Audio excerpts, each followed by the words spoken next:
Hi, this is a problem on the Renault Grand Scenic. This is the 2011 edition. The problem I had was that the car seat was in a funny position. It's fixed now, but what was happening was that the middle car seat was being put down, and the back part, which you can see is connected in at the moment, down here. Whenever I tried to pull the red thread or the bar that's underneath, it wouldn't release it. So normally if you pull that, it releases the car seat and it gets lifted up, but in this particular case it wasn't doing that, and that's because when I had put the car seat back in, I had failed to put this part correctly. So it's fixed now, but what was happening was that it was pointing a bit further up, so instead of being flat, this was at a slight degree, probably about 5 or 10 degrees angle.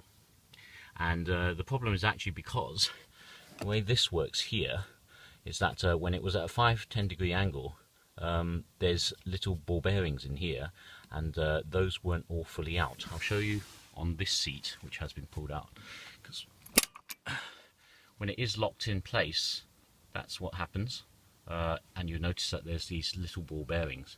But because of the 10 degree angle, the ball bearing wasn't quite in correctly, so then trying to pull the bar or the red tag wouldn't release it properly.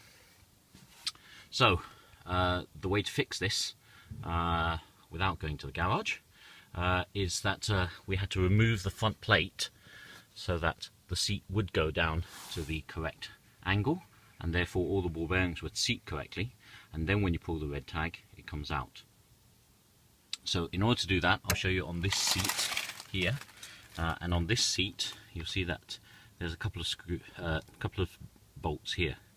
No, nuts. I always get them the wrong way around.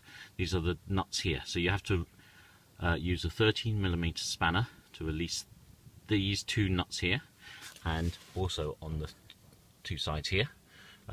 When you release them, make sure that they're all released around the same time, so that it doesn't get too warped on any one side. But then when that happens, you can pull this part and pull this part off, and therefore the seat will then go back down correctly at the horizontal position, therefore locking the bearings here, and then the pull part will work correctly.